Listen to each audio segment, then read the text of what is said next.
कल्पना कीजिए आपको किसी ऐसी जगह पे बंद कर दिया जाता है जहां आपको किसी और का चेहरा नहीं दिखाई देगा और आप किसी से कनेक्ट भी नहीं कर सकते। बिल्कुल तय है कि बहुत थोड़ी देर में ही आप घबरा जाएंगे और किसी से भी कनेक्ट करना चाहेंगे। ऐसा इसलिए कि लोगों से कनेक्शन हमारी बहुत बुनियादी ज़रूरत है। कनेक्शन यानी रिलेशनशिप, बॉन्डिंग, एक चीज़, सिर्फ एक चीज़ जो किसी भी रिलेशनशिप को या तो बहुत खूबसूरत बना सकती है या उसे बिगाड़ या तोड़ भी सकती है। इसके बारे में जानते हैं, स्टे ट्यून्ड।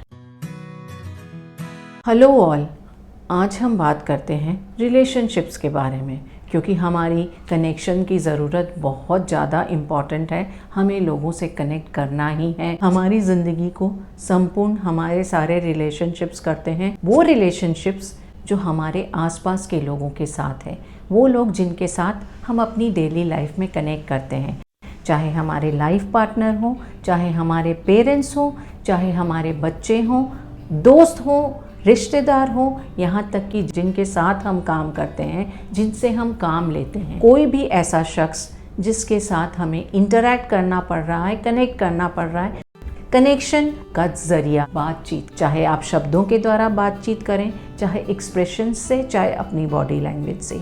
कम्युनिकेशन के कारण ही किसी रिलेशनशिप में हम ट्रस्ट बनाते हैं, हम बॉन्ड करते हैं और अपनी ज़रूरत बताते हैं, दूसरों की ज़रूरत समझते हैं। बातचीत ही वो चीज़ है जिससे किसी भी रिलेशनशिप की बुनियाद बनती है। और ऐसा कहा जाता है कि हम अपनी लाइफ में एक टाइम पर 150 से ज़्यादा रिलेशनशिप नहीं रख सकते और उनमें से इम्पॉर्टेंट रिलेशनशिप तो सिर्फ 7-8 ही हो सकती हैं। लॉकडाउन के टाइम में हमने देखा, जब हम लोगों से कनेक्ट नहीं कर पा रहे थे, घर से बाहर नहीं निकल पा रहे थे, उस समय हमें कितना अकेलापन, खालीपन महसूस हो रहा था। हमारे यहाँ फिर भी हमारे घर पर और लोग हमारे पास होते थे जिनके साथ हम कनेक्ट कर पा रहे थे।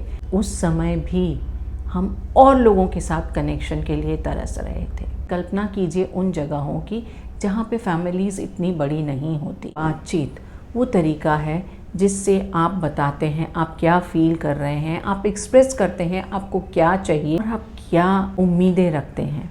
इसे आप अच्छे से एक्सप्रेस करें, सामने वाले की भी ज़रूरतों को सुने। कम्युनिकेशन का एक बहुत बड़ा पार्ट है सुनना। सिर्फ कहना ही कम्युनिकेशन नहीं होता, हमें सुनने की भी ज़रूरत है। एक बहुत बड़ा पहलू, कम्युनिकेशन को पॉजिटिव बनाएं। जितना आप अप्रिशिएट कर सकते हैं, सराह सकते हैं, उतना सराहें। ये ना देखें कि क्या बुरा हो रहा है, क्या गलत हो रहा है या क्या नहीं हो रहा है, क्या अच्छा हो रहा है, क्या इम्प्रूवमेंट है। इसको अपनी कम्युनिकेशन में आप ज़्यादा से ज़्यादा इस्तेमाल करें। आपकी कम्युनिकेशन अपने आप इतनी अच्छी हो जाती है और वो सारी चीज़ें जो आपने कही हैं बिल्कुल उसी तरीके से ली जाएंगी जिस तरह से आप उनको एक्सप्रेस करना चाह रहे थे। उनमें कोई मिसअंडरस्टैंडिंग नहीं होगी। और बातचीत क्या ज़रूरी है कि सिर्फ अच्छे समय में ही हो? वो कम्युनिकेशन तो ऑटोमेटिकली ही अच्छी हो जाती है, क्योंकि आप अच्छे मन से कुछ कह रहे हैं, एक्सप्रेस अच्छे से कर रहे हैं और सामने वाला भी आपकी बात को उतने ही अच्छे से सुन रहा है, समझ रहा है। अगर कुछ अप एंड डाउन होता है तो उस समय उसे नज़रअंदाज कर दिया जाता है। लेकिन हर समय सब कुछ अच्छा ही हो, इसकी कोई गारंटी नहीं रहती।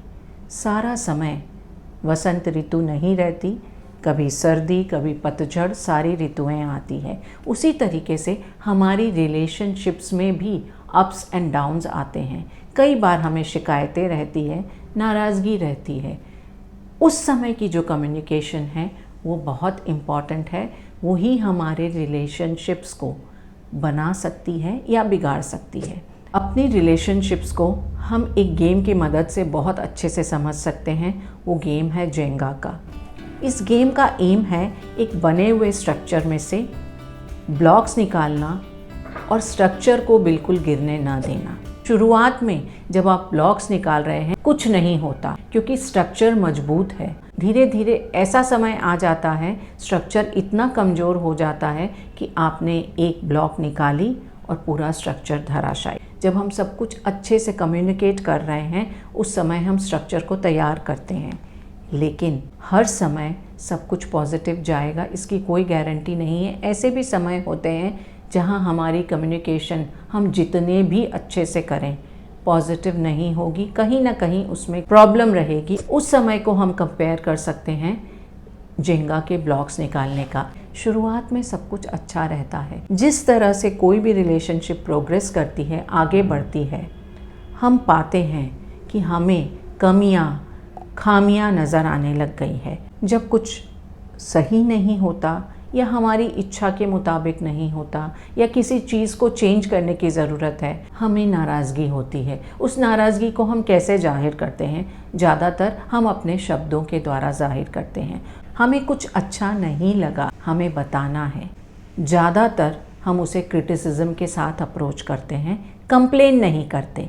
अब कंप्लेन और क्रिटिसिज्म के बीच में क्या डिफरेंस है? कंप्लेनिंग एक इशू के बारे में होती है और क्रिटिसिज्म किसी एक शख्स के बारे में है, चाहे वो उनकी आदत हो, व्यवहार हो, काम करने का तरीका हो।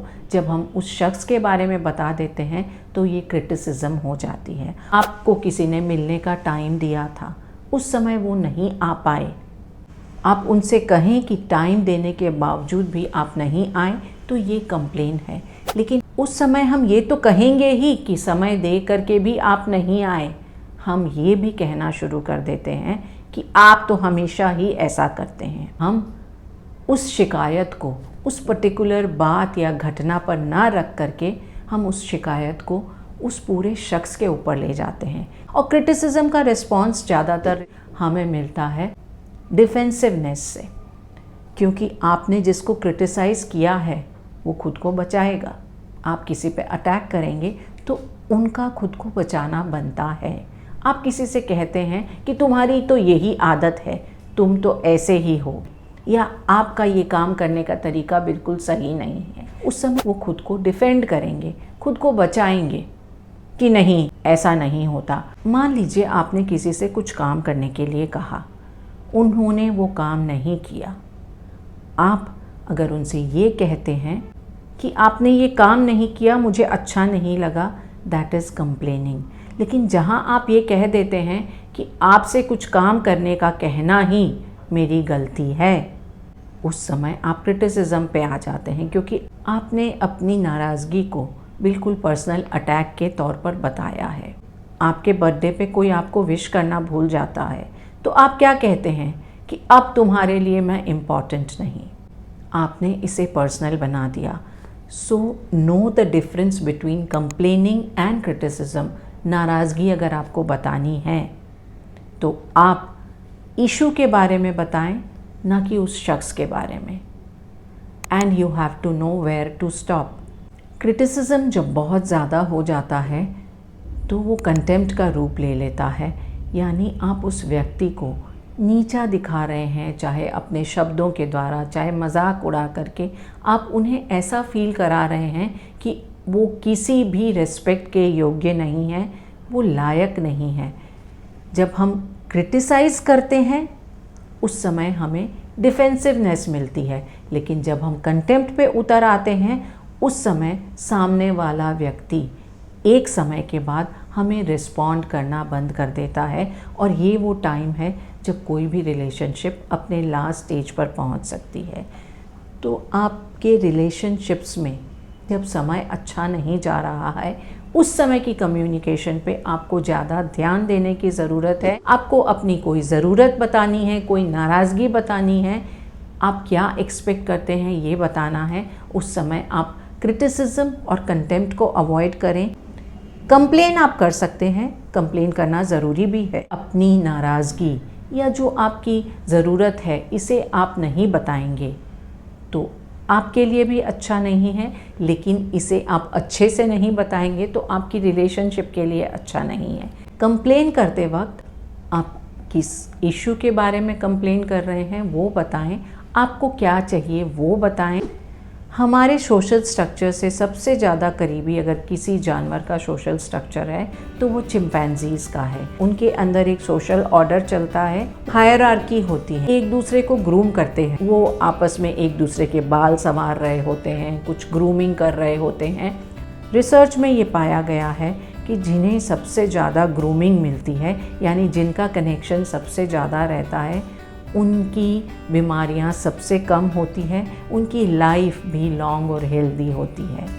सेम विद अस, कनेक्शन हमारे लाइफ को समृद्ध बनाता है।